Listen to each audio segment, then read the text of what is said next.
Halo semuanya, sekarang kita lanjut lagi ke video implementasi Akurat Online. Untuk penjelasan di video kali ini, saya akan menjelaskan tentang fitur penyetuju transaksi. Nah, ini itu biasanya nanti berkaitan dengan fitur persetujuan atau fitur approval juga biasanya kita nyebut. Nah, untuk melakukan fitur persetujuan itu kan kita butuh kayak syarat nih. Kayak nanti disetujui sama siapa, terus nanti transaksi apa aja yang mau kita pasang.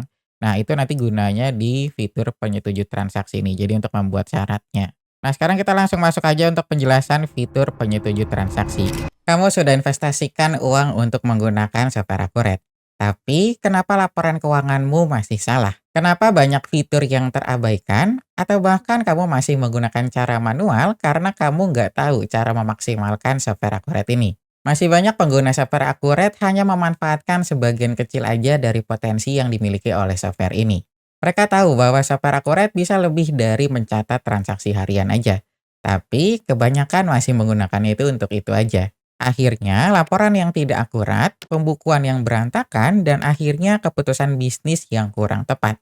Semuanya dapat terjadi karena kamu nggak tahu cara memaksimalkan fitur yang ada di software Akuret. Bayangkan kalau kamu bisa menguasai seluruh fitur yang ada di software Akuret, mulai dari pembukaan yang rapi sampai ke laporan keuangan yang lengkap dan akurat. Semua ini bisa kamu pelajari dengan cepat dan efisien dengan training resmi dari software Akuret. Dalam training ini, kamu akan belajar cara menggunakan software Akuret yang benar, bagaimana cara mengelola bisnis yang multi cabang, atau bagaimana cara memastikan stok barang yang ada di beberapa gudang supaya tetap akurat. Semua itu akan kamu kuasai hanya dalam hitungan hari aja. Dengan sistem pembelajaran yang lebih terstruktur, kamu nggak perlu banyak buang waktu untuk trial and error. Kamu akan tahu persis bagaimana cara mengatur pembukuan, menghasilkan laporan yang siap digunakan untuk mengambil keputusan penting, dan memastikan bisnismu supaya tetap berjalan dengan lancar. Kenapa harus menunggu lebih lama dan terus melakukan kesalahan? Dengan training software Akuret, kamu bisa menghindari semua masalah ini dan memaksimalkan fitur yang ada.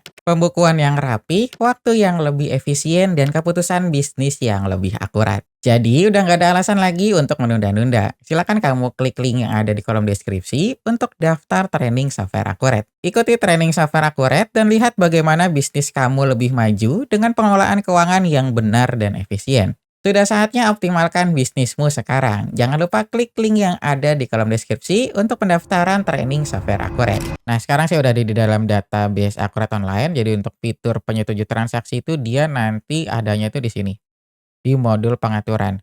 Cuma kalau untuk defaultnya dia sebenarnya nggak akan muncul yang penyetuju transaksi ini. Jadi dia harus diaktifin dulu di fitur preferensi di sini. Nah, nanti di fitur preferensi ini dia ada tab untuk yang bagian fitur. Nah, nanti di sini dia ada yang persetujuan namanya. Jadi nanti kalau kamu checklist dia baru muncul di sini untuk yang fitur penyetuju transaksi. Nah, sekarang kita coba buka untuk fitur penyetuju transaksinya. Nah, sekarang dia tampilannya kayak gini. Untuk halaman awal atau tampilan awalnya dia kayak gini. Jadi nanti kalau kamu klik dia akan muncul juga untuk tipe transaksinya itu apa. Jadi kalau kamu lihat di sini kan dia hanya pesanan pembelian aja. Nah, untuk menambahkan transaksinya yang bisa kita pasang penyetuju transaksi atau syaratnya, nanti kita bisa masukin di fitur preferensi di sini. Nanti kita balik lagi ke tab yang persetujuan.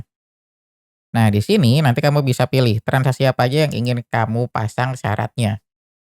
Nah, untuk transaksinya nanti kamu bisa pilih di sini. Nanti kan dia ada macam-macam nih, ada yang untuk penjualan, pembelian, persediaan dan lain-lain dan lainnya. Nanti kamu tinggal pilih, misal kamu mau masang di penawaran penjualan, berarti nanti kamu tinggal checklist.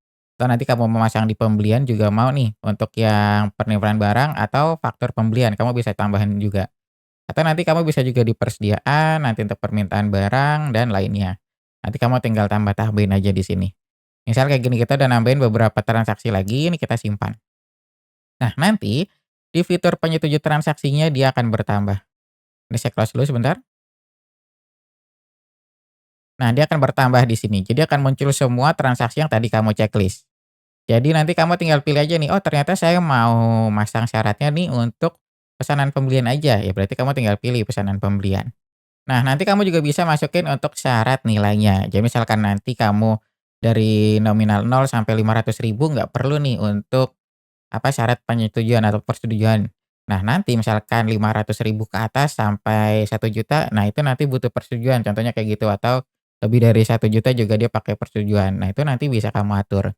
Atau nanti malah mau Rp1 pun dia butuh persetujuan, nah itu juga nanti bisa. Nanti kamu tinggal atur aja sesuai dengan kebutuhan. Contoh kita misalkan minimal nilainya 100.000 contohnya. Nah, nanti di atas 100.000 kita butuh persetujuan dulu, baru transaksinya bisa berlanjut lagi. Berarti nanti kita tinggal pilih aja.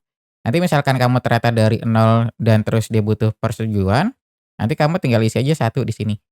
Berarti nanti yang nilainya di atas Rp1 dia pasti karena membutuhkan persetujuan.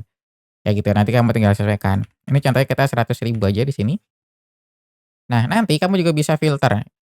Untuk yang persetujuan ini dia untuk pembuatnya itu siapa aja atau malah untuk semua pengguna. Jadi kan di sini ada informasinya sebenarnya.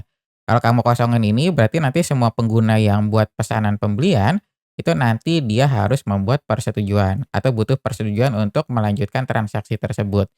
Tapi kalau nanti kamu pilih hanya user tertentu aja, berarti kalau si user itu doang yang bikin baru butuh persetujuan. Nanti yang lainnya dia nggak butuh. Kayak gitu dan di sini juga kamu bisa masukin lebih dari satu user.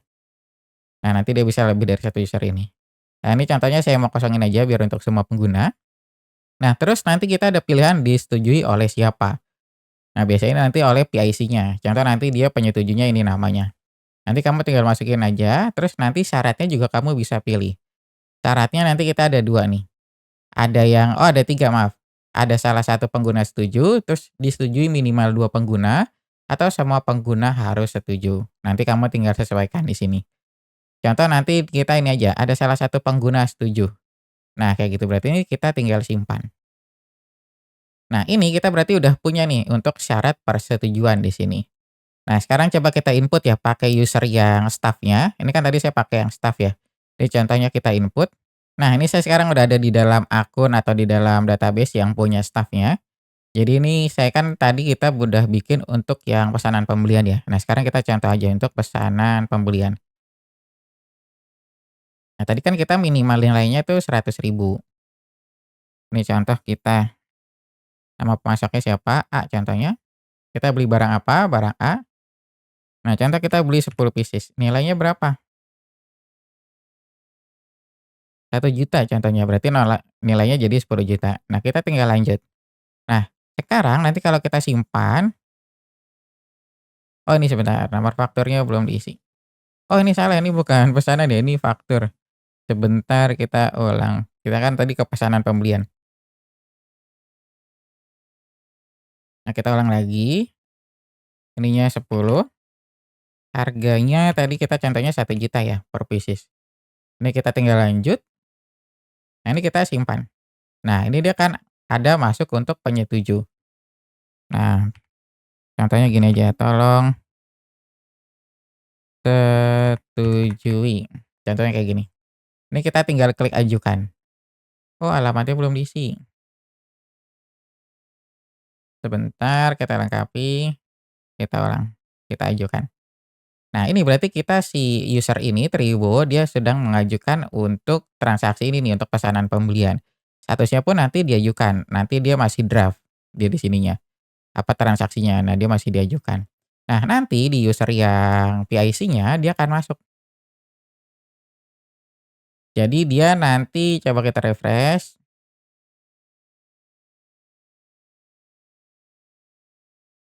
Nah dia akan masuk di sini.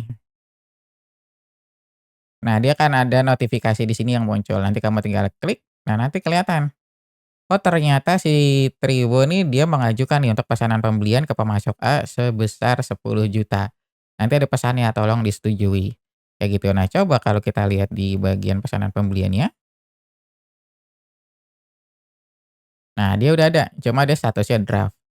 Nah nanti dia untuk menyetujuinya itu adanya di sini. Di persetujuan atau profile ini bisa. Nah ini kamu bisa setuju atau tolak, nanti kamu bisa di sini. Atau coba kita klik dari sini dia bisa nggak? Oh dia dari notifikasinya juga bisa, dia akan langsung masuk ke sini. Untuk apa, transaksinya dia akan langsung masuk ke sini. Nah terus nanti paling di sini untuk persetujuannya nih, nanti kamu bisa pilih. Nanti ada disetujui, ditolak, atau batalkan pengajuan. Kayak gitu, nanti kamu tinggal pilih aja di sini. Jadi nanti ada macam-macam, jadi di sini bisa, yang di notifikasi kamu klik bisa, nanti dia akan langsung masuk ke pesanan pembelian atau transaksinya. Atau nanti kamu bisa langsung masuk ke transaksinya juga secara manual, misalkan kan tadi yang pesanan pembelian ya, berarti nanti kamu ceknya di pesanan pembelian, atau tadi bisa juga dia dari sini, yang modul perusahaan dia ada fitur persetujuan. Nah, nanti dia ada di sini juga. Nanti kamu bisa tolak atau setujui. Jadi nanti ada beberapa macam. Nah, nanti sebenarnya dia juga masuk ke email dan juga di Acrobat Lite kamu masih bisa. Jadi masih banyak cara untuk approval-nya kayak gitu, jadi ada macam-macam. Nah, ini karena saya lagi buka Acrobat Online, dia akan munculnya kayak gini. Nah, nanti kalau kita setujui, karena kita setujui di sini, nah ini kan berarti udah disimpan. Nah, transaksinya dia juga akan berubah, yang tadinya draft, dia akan berubah. Jadi udah disimpan. Nah, terus kalau kita lihat dari usernya juga dia akan berubah.